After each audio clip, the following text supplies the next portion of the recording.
All right, we're back. Marc Lucca is joining us here, and Marc, I wanted to get into some of the news that that came out this week. Kari Lake released some audio that was recorded apparently 10 or 11 months ago, where she was approached by the head of the party in Arizona, offering a bribe for her to stay out of the race, for Senate. She's running for Senate in Arizona, and he phrased it as like, oh, we don't want you to leave. We just want you to pause. We just want you to take a pause for 2 years. Right. And it just confirmed for so many of us who don't necessarily have these types of conversations or around the big powers that be, that this stuff is real and it goes on. And even when Kari Lake last night announced that people had asked, oh, why did you wait so long for this to come out, and she said, I've actually been talking about this in my speeches for the past 10 months, just nobody's picked up on it and asked me anything about it. She literally said, I was bribed today or yesterday, and here's what happened. So it's almost like, we all know content is king. So when you got video or audio, that really makes the story go. But what have you experienced anything like this? Have you ever seen or heard stories throughout your career in Republican politics or even Democrat politics of this stuff going on? And what's your take on this? Oh, definitely. Yeah. And this before I get into me, the really disgusting part with Kari Lake is anybody even asking who was it that asked this state chair to have her take a pause? And that's the bigger issue. I mean, the state chair has resigned, but he's not the problem. He was the messenger. And we don't know who it was. Who is this power that asked her to name her price to get out of the race? That is the really not shocking if you've been in the business for a while, but it certainly is the biggest affront to our liberties. Yeah, I've experienced it. We all saw it, I think, very well in the way the Democrats disenfranchised Bernie Sanders in two successive elections, so much so that you had even party insiders blowing the whistle on it, like Donna Brazile, for example, who you couldn't get more insider than Al Gore's campaign manager, and she blew the whistle on this.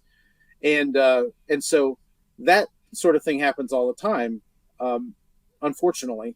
For me, when I was a delegate for Ron Paul in 2008, that came about because the Ron Paul movement and the Tea Party movement had just started to come into the party, and I had been there for a while, working to restore a constitutional mindset, the constitutional republic. And when those folks came into the party, there was this real resistance on the part of the party establishment, as looking at them as kind of the great unwashed. And so when McCain's campaign actually called around and wanted party establishment people to run as Ron Paul delegates and then go to the convention and switch their vote and vote for McCain and not follow their pledge. So I was reached out to and asked if I would be one of those who would run as a Ron Paul delegate. What they didn't know was that I had been following Ron Paul for years and was already a fan, in the sense of he was the only one talking about restoring constitutional liberty and thinking, well, hey, we have this constitution. Why don't we try that rather than this system, this swamp that we have going? So I was already following him. And so I ran and I did it. And I got on as a Ron Paul agent, a Ron Paul delegate. And I promised that I would vote for Ron Paul. And I did that on the convention floor. But there was a great deal of pressure, even on the part to our state chair. At the convention, there was a meeting of the state chairs, and they asked them to not report when you go to the floor and you say, Idaho, the gem state, the great, puts this many votes for this person and this many for this. They wanted them to not mention the Ron Paul votes, or even count the Ron Paul votes as McCain votes. And so this Wow. kind of thing has been happening for a long time, and it's really sad. I mean, if we just call balls and strikes and let people actually have the democratic system that people have died for, we would have a lot more liberty, but there would be people in power that would not be able to control the strings of it, and they'd be upset. So, Yeah. yeah, that stuff happens. Yeah, I'm I'm very encouraged to hear that story, though, that there were quite a few Ron Paul delegates coming from Oregon, even as even if it was 2008. I don't know what they'd rally for now. But when can you explain a little bit, though, the process of becoming a delegate? Because when that happens, we see the we're about to have a caucus here in Idaho March 2nd, right? The Republicans are having their caucus on March 2nd to assign all of the delegates to a particular candidate. And right now, I think all of the candidates who applied to be on the ballot in Idaho have since dropped out, except for Nikki Haley and Donald Trump. So should there be delegates that want to fight that out, after the winner is declared, what is the process there? How do you identify and how do you choose somebody to be the delegate and go to the convention, saying I'm here for this person. I'm not going to change my vote. I mean, how do you get to that point? So each state would have a different process slightly. But generally what happens is the primary or caucus is going to determine how many delegates a particular candidate gets. I'm as an aside, I'll say that I'm very excited to see what our chairwoman has done in bringing this caucus about after the attempt to move our primary to an irrelevant date. But so you will go through that process, and a delegate count will be assigned based on the winner, and or the number of votes that any candidate gets. And then from that point, the party's process takes over, and the party can have a different method. But usually there's a convention, and people run for delegate, saying I would be a pledged Trump delegate, and this is me, and I want to represent you in the convention. And then the party members will vote. Maybe it's at a state convention, it might be in regional conventions. It just depends on how that state does it. And there's delegates and alternate delegates assigned.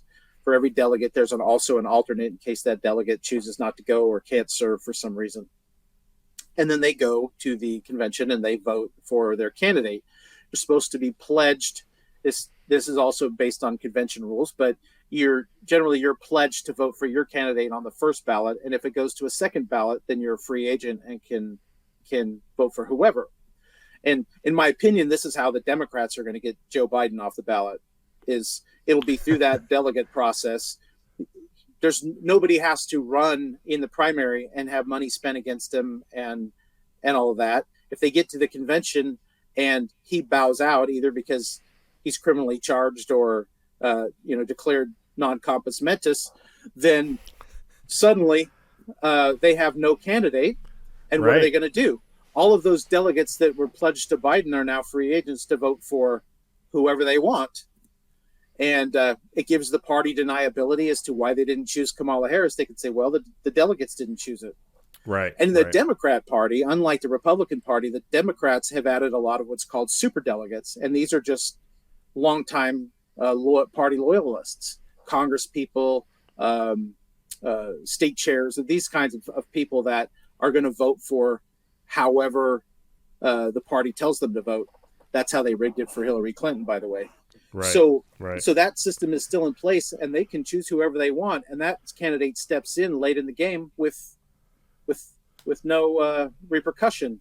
Now they're a fresh face, and you have a month or two to be able to fight against them and try to get their record out there. So that's kind of the way it smells at this point.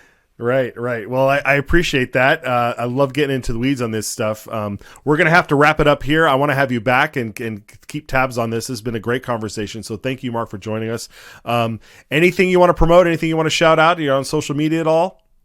No, actually, I'll be the rare guest that doesn't have anything to promote other than just go and fight for liberty. There you go. That's what we need. The guys who just, hang in the back, give out good advice and tell the other people to go out and fight. So that's great. I appreciate it, Marc. Thanks for coming on. No problem. Thanks for having me.